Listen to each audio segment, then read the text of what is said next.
Hello. I wrote another poem. I already, I don't know. What am I trying to say? So I wrote another poem. I also wrote a poem yesterday, which I published on here, but as a short. And I don't know. I don't really like posting my poems as shorts. So this time I'm attempting to counter that by filming it in a horizontal mode. Yeah. So today's poem is inspired by my first Saturn return.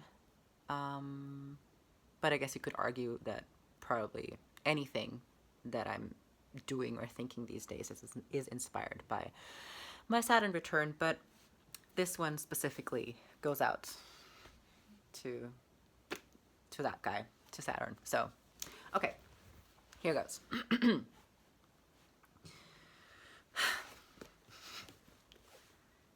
Keeper of time. That was a weird. Keeper of time, bringer of death.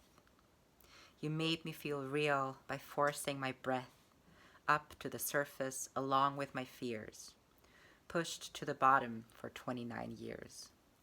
Raised in a world worshipping reason but defying life's wisdom, entailed in the seasons that changes what makes us and lets us exist. As sentient beings constantly shaped by and shaping the world. Just like the ocean, there's no ebb without flow. Death is the only way anything grows. Mother Earth knows we start dying as soon as we're born. But you're too busy playing God to listen and learn from the beauty around you at every turn, and in the spaces where darkness meets light. What am I doing? I don't like this. Wait. So, halfway through the first couple of attempts of reciting this poem, I realized that I don't like the fact that the first you in the poem like addresses Saturn, and then at some point the you isn't really addressing Saturn, but like, I mean, I guess you could argue. Okay, you know what? Let me let me let me give this another try. This is maybe I should just post. Maybe I'll just post this as well as the short version. That's what I'm gonna do. But now that I've decided that I'm gonna do that, I guess I could also just keep talking for longer. But we're not gonna do that. No, I'm just gonna focus. Oh, maybe there is actually one thing that I wanted to talk about. Maybe I'm just gonna read this at the end of the video, and in the meantime, I can talk to you about what I think has been a really helpful part, or like what is kind of helping me getting back into writing poetry, which I didn't think was gonna be a thing. I don't know. Maybe it's also just, I don't know. It doesn't really matter. But after owning the book, The Artist's Way. Where is it? I feel like I'm having it. It must be lying around somewhere. But yeah, after owning the book, The Artist's Way, for 8, 9 years, and having lent it or actually given it to a friend for a couple of years in the meantime, I actually started doing The Artist's Way last weekend. Yeah, I don't know, but um, I have some notes. I have some notes on The Artist's Way. Um, This should probably be a separate video, but I really can't be bothered right now. So my notes are the following.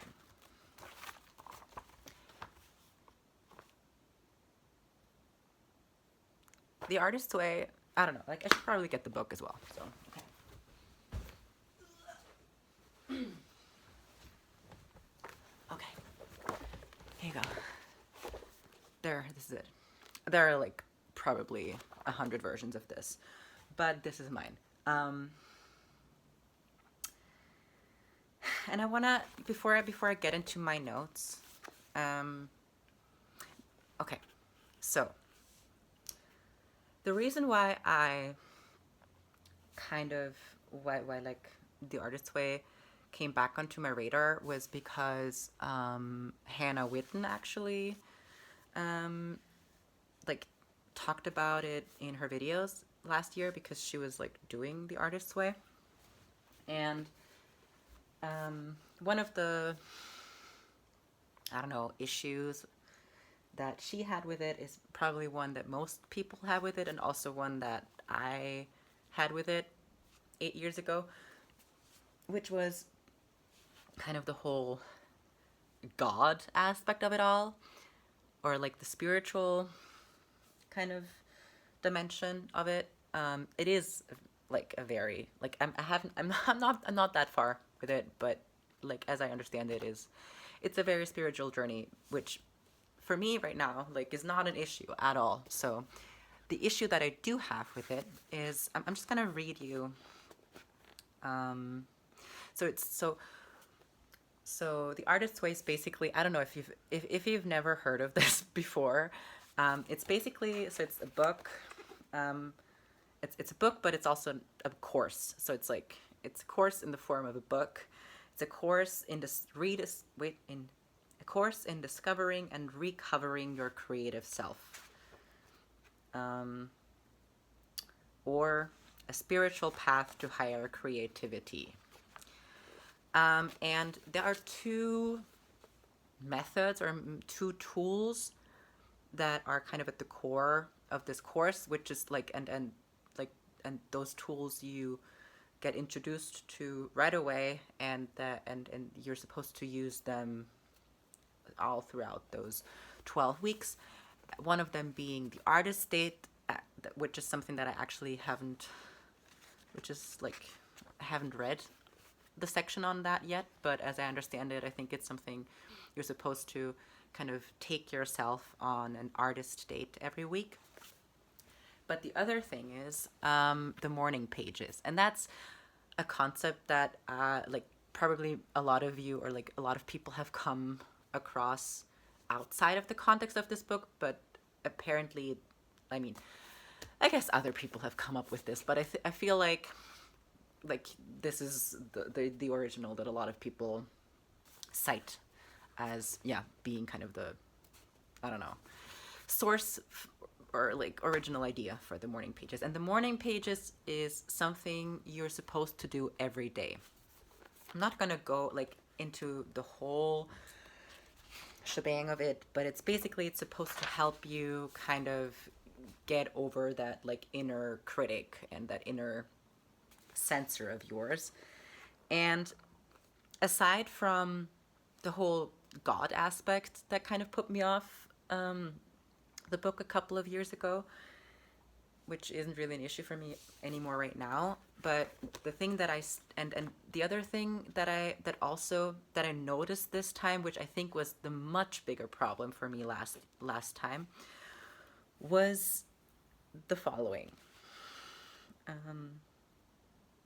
blah blah blah. The author explains why, like, what the point of the morning pages is. So they say the point is to stop taking the censor as the voice of reason, and learn to hear it for the blocking device that it is.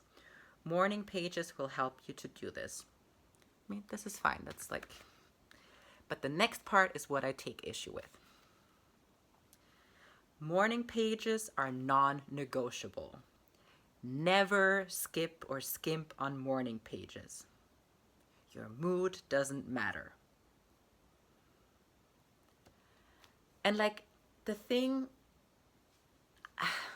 the thing that they go on to say, none of that matters. Like everything that comes after this, like is is helpful, is like it makes sense. But after these two sentences, after reading, morning pages are non-negotiable. Never skip or skimp on morning pages. After reading these two sentences, this is like this is my biggest issue with this, because I think that I mean, I don't know. I'm only in my own experience, I can't speak for anybody else. But I think that a lot of people, so like I was, what am I trying to say? What are my notes about? So based on these two sentences, I have some notes or some recommendations. I don't know. I don't think that the artist's way is the first thing that you should do on your creative journey or self recovery. Because if you are still working with a lot of internalized shame, these two sentences will like be the nail in your coffin. Like, and I don't know if this is just like I don't know. I think this is especially, I don't know, like I'm in my experience as a neurodivergent person, as someone who identifies with ADHD and autism. So being told to do something every day and to never skip on it immediately makes me feel like anticipatory shame. Like, I don't know, I feel like telling someone that you can never, like, that you have to do something every day regardless of how you feel, that's just a recipe for failure, in my opinion, in my book. The reason why it doesn't feel like that for me right now is, I don't know, that's not really what I'm trying to get into. How did I get myself into this? I just wanted to record my poem. Yeah, something about productivity shame. Um, oh, I actually had some some weird smart thoughts. Okay, yeah, so this is not a help. I don't think this book is helpful for anyone with a substantial amount of productivity shame that hasn't been unpacked yet. But yeah, especially this. I'm like, I should just read what I'm what I wrote.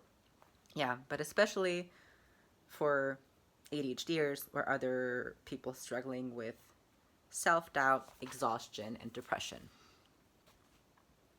Don't do this book if you're depressed. Or if you're using it, at least now. Wait, what? In what it.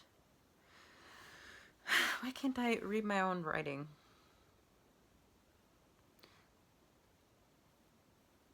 What? Or if you're using it, at least now, it. Something. It isn't? It isn't written with your needs in mind?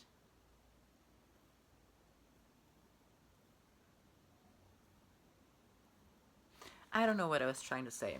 But yeah, I think what I was trying to say is if you have ADHD or a substantial amount of like productivity shame, if you are dealing with like chronic exhaustion and depression, or like anything, like yeah, like this book is not written with your needs in mind.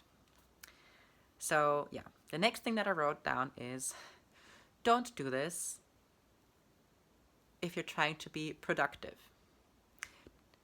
Don't do this out of fear and self-abandonment. How do you know if that's why you're doing it? I don't know. I don't know how you know. Is this like, I'm just reading my notes. But I have some ideas on what to do before the artist's way. I had so many ideas this morning. Okay, I have some ideas on what to do Okay, I think I have to refill. Do I have to refilm this? No, I don't. Okay. So, some ideas on what to do before, I don't know, embarking on the artist's way. Nothing, or at least nothing centered around productivity. Nothing that feels like creativity is yet another chore. Instead, I have some different suggestions. Make making more appealing. Make spontaneous creativity more appealing and a more accessible activity. The way that I do this is by basically placing notebooks and pens all over my apartment. And depending on kind of like your personality and how your brain works and everything, you could do a mixture of like really just, I don't know, ugly, random old, like loose pieces of paper and I don't know, some sort of like corporate ballpoint pens or whatever. Like just like really not like ugly stationery. It could be like a mixture of that and or like or just that or just the other, but like I'm going for a mixture of both. So just like really not special, just stuff that you have lying around or that are like kind of free giveaways or something. And the other thing is actually indulging in like a really like it doesn't have to be expensive. You can like I don't know. I feel like you can get like a decent looking and nice like, a couple of really cute notebooks and pens for under 10 euros. So yeah, and like just making more accessible and yeah. And the other thing that I wrote down is the other thing that you need is time. So you need like so the first thing you need is some sort of physical supplies like a notebook and or like some stationery and some pens and pencils and pieces of paper. Ideally strewn around your space or wherever you find yourself spending a lot of time, especially in places where you find yourself spending time and having moments of boredom, which is rare these days, arguably, but as kind of as part of my journey to be on social media less over the last couple of years, I tried to leave or like I like try to not take my phone with me to the bathroom. So that's usually a place where I do try to not spend that much time on the pot because you can get hemorrhoids from that. But like if you're someone like me who likes to spend a little more time while in the bathroom, just like doing some Sudoku or reading actual physical books, which is something that I feel like going to the bathroom and having books in my bathroom was like really, I don't know, like low pressure entryway for me back into reading books as someone who feels very traumatized by the pressure of reading books and not being able to focus and stuff. But yeah, kind of lost track of my train of thought. But yeah, the other thing is I wrote something down about how I've been collecting or like over the past couple of years, especially I think since the beginning of the pandemic, I have grown a substantial collection of art supplies. And paradoxically, I think that's actually kind of inhibiting my creative process a lot of the time because I feel like, well, I have all of these fancy art supplies. I'm like, I think I'm an artist, so I should make art. Like, I should paint a painting and instead of doodling in my notebook. Um, and expectation is the killer of creativity. So yeah, just oh yeah, I was talking about time. So the other thing that you need is time to like get to time where you're allowing your system to get bored, or where you are not distracting yourself with anything else. Just time to notice your own thoughts. Not in a spiraling kind of way, but like ideally in a way where you can practice to be like, I don't know, kind of observant of your own thoughts. I mean, that's a whole nother issue. I feel like the reason why this book is working for me is because I mean, I can't really say it's working for me. I'm on like page 13 and day 4, but so far I haven't quit. But yeah, I think a big reason why this book is working for me is because of all of the healing work that I've done before, and because, like, I don't know if this is what am I even trying to say. I think I've talked enough. Now I'm going to read you my poem, and then I'm gonna do something else with my evening other than talking into a screen. Okay.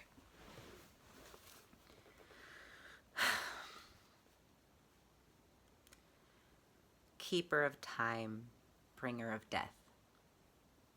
You made me feel real by forcing my breath up to the surface, along with my fears pushed to the bottom for 29 years. Raised in a world worshipping reason but defying life's wisdom, entailed in the seasons that change is what makes us and lets us exist. As sentient beings constantly shaped by and shaping the world, just like the ocean, there is no ebb without flow. Death is the only way anything grows. Mother Earth knows we start dying as soon as we're born. But you are too busy playing God to listen and learn from the beauty around you at every turn. And in the spaces where darkness meets light, you're keeping us hostage inside of your mind. Dare to be human, mortal, and kind. Courage is not the absence of fear. It's feeling the terror and still being here. It's taking the leap in spite of the fall. It's daring to love with all of your heart, all the while knowing death will come for us all.